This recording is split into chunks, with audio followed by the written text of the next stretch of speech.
pour juger quoi que ce soit, mais je vous explique ce que j'ai sur mon cœur. Amen. Amen. On a une église, elle va bien. Merci Seigneur. Tout est bien, tout est bien.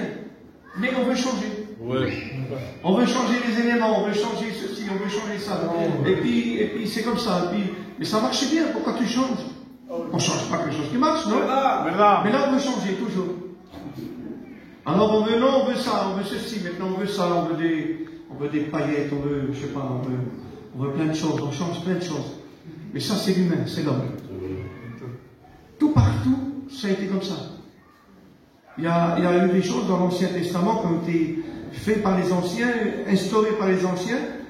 Les jeunes sont venus, les autres, non, c'est fini maintenant.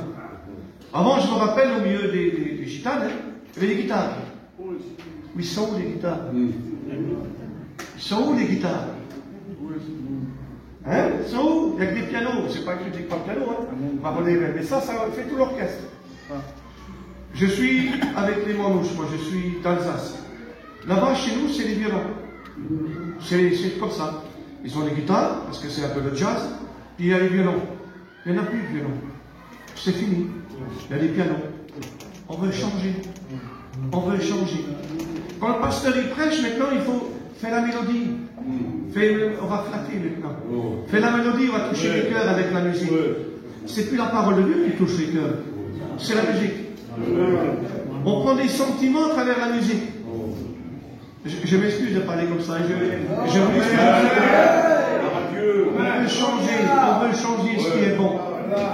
Moi, en Alsace, on faisait des feux. On était là.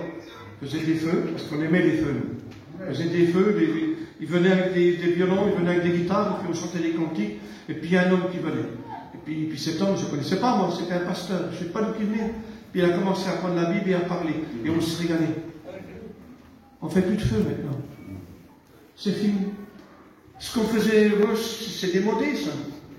S'asseoir par terre et manger un bout de saucisse ensemble, c'est fini, on veut changer maintenant. Il faut qu'on aille au restaurant, c'est mieux. C'est mieux au restaurant. Il faut qu'on aille en Espagne. Hein, à volonté, ça c'est bon, ça. Ben, je préfère venir chez toi avec une bonne grillade. Je vais vous dire, je suis un homme simple, moi, je ne suis pas compliqué, moi. J'aime les choses quand elles sont bien, comme ça. On veut changer les choses, on veut changer le monde. On veut plus comme ça. C'est dans le temps, c'est les vieux.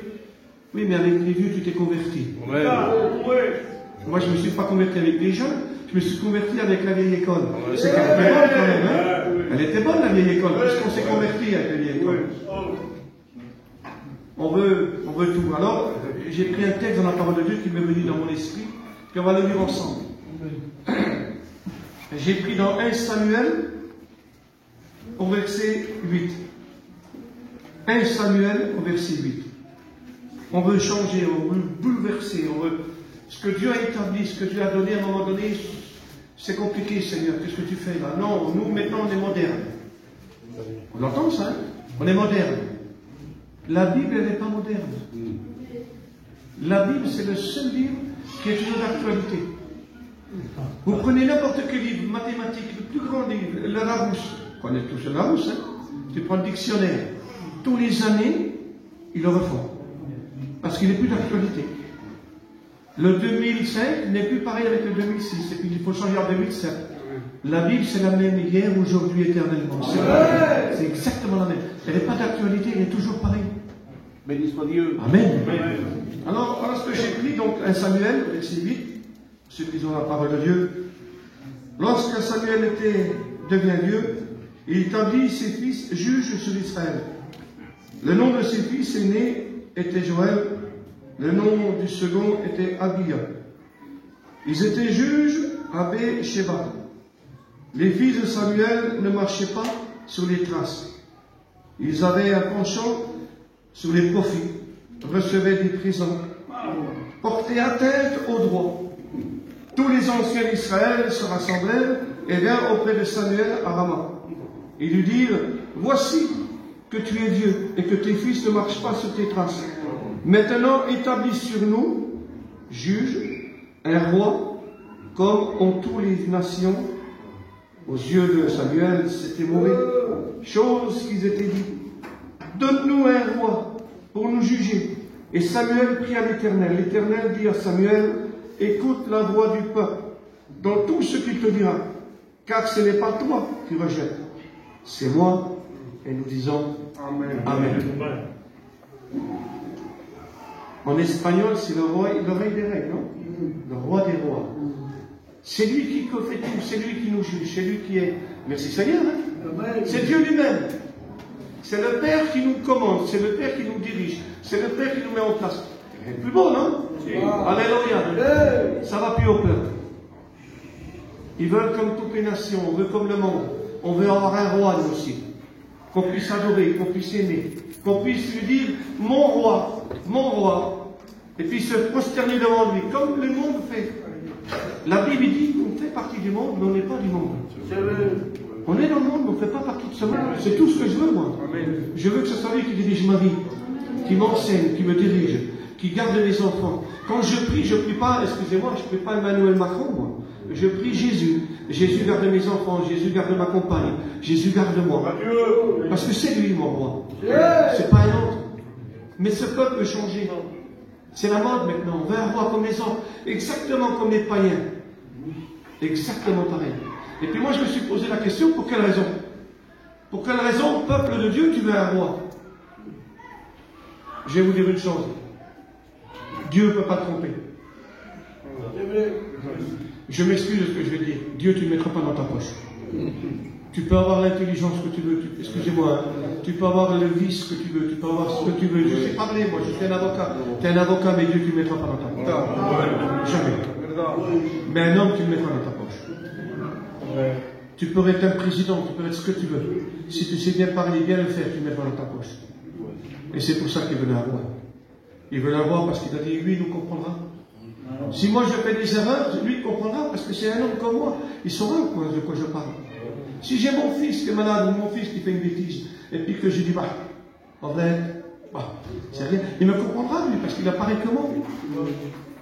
Alors on essaye d'arrondir les angles, on va dire. Hein. On essaye de le mettre à notre portée. On veut plus Dieu, nous. Parce que Dieu est juste. Dieu est droit.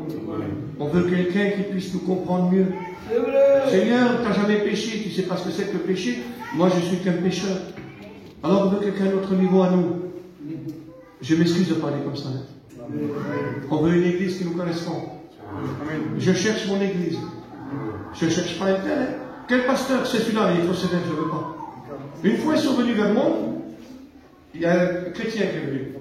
Il m'a dit, je vais te poser une question. J'ai dit, oui, je dois aller à tel et tel endroit. Est-ce que j'ai le droit d'y aller? C'est compliqué, hein? Vous donnez une réponse.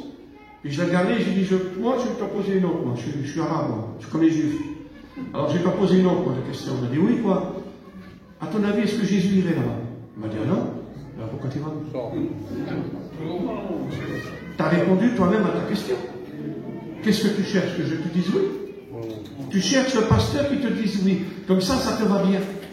Comme ça, tu diras, c'est pas moi, c'est lui. C'est pas moi, c'est lui. Ça me rappelle la danse. C'est pas moi, hein, c'est elle.